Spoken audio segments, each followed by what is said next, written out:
बिस्मिल्लाहिर्रहमानिर्रहीम नहमदुहु व नुसल्ली व नुसल्लिमु अला रसूलिहिल करीम अम्मा बाद। मोहतरम नाज़रीन, अय्याम क़ुरबानी के हवाले से दो अहम मसाइल हैं जिनको समाअत फरमा लीजिए। पहला मसला तो ये है कि जिस शख्स का क़ुरबानी करने का इरादा हो उसको चाहिए कि वह ज़िलहज का चाँद नज़र आ जाने के बाद बाल और नाखून काटने से इज्तनाब करे। ये एक इस्तेहबाबी हुक्म है, यानी अगर कोई शख्स इस मसले पर अमल कर लेता है तो वह इंशाअल्लाह अजर और सवाब का मुस्तहिक होगा, और अगर खुदा न खास्ता कोई इस मसले पर अमल नहीं कर पाता तो वो किसी गुनाह का मुर्तकिब नहीं होगा। जो शरीयत के अंदर इस्तेहबाबी उमूर हैं उनमें इसी उसूल को मद्देनज़र रखा जाता है कि अमल करने पर सवाब है और अमल न करने पर कोई गुनाह नहीं है।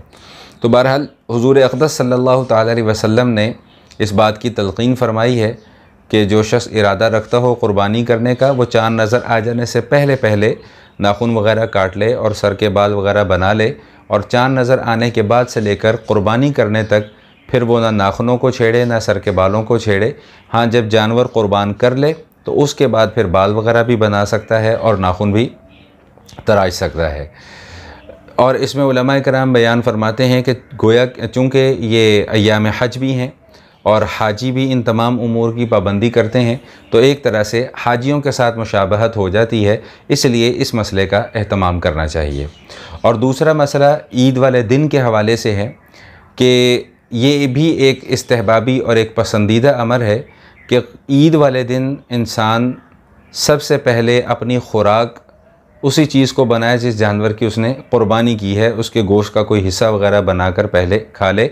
लेकिन जैसा कि मैंने अर्ज़ किया कि यह भी एक इस्तेहबाबी अमर है। यहाँ पे जो गलतफ़हमी लोगों में पाई जाती है वो ये समझते हैं कि जी शायद ईद वाले दिन रोज़ा होता है, तो इस अमल को रोज़ा कहना सरासर नाजायज़ है, क्योंकि ईद के दिन रोज़ा रखना हराम है।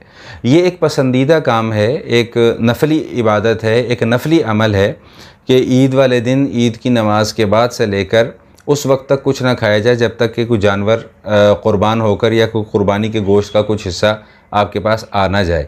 तो अगर कोई इसके ऊपर अमल कर लेगा तो इंशाअल्लाह वो अजर और सवाब का मुस्तहिक होगा।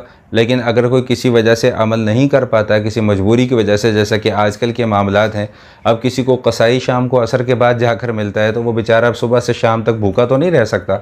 तो इसलिए ये जो बार बार मैं लफ्ज़ इस्तेमाल कर रहा हूँ कि इस्तेहबाबी उमूर हैं, और इस्तेहबाबी उमूर में अमल करने पर सवाब है और ना अमल करने पर कोई गुनाह नहीं है।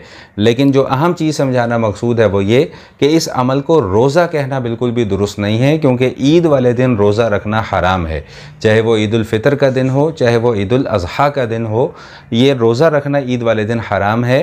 तो इस भूखा रहने को रोज़ा नहीं कहा जाएगा। हाँ, एक पसंदीदा अमल कहा जा सकता है। अगर कोई इस तरीके से इसके ऊपर अमल कर लेता है तो वह इंशाअल्लाह अजर और सवाब का मुस्तहिक होगा। अल्लाह जल्ला शानुहु हम सबको फ़हम सलीम अता फ़रमाए। वस्सलामु अलैकुम व रहमतुल्लाहि व बरकातुहू।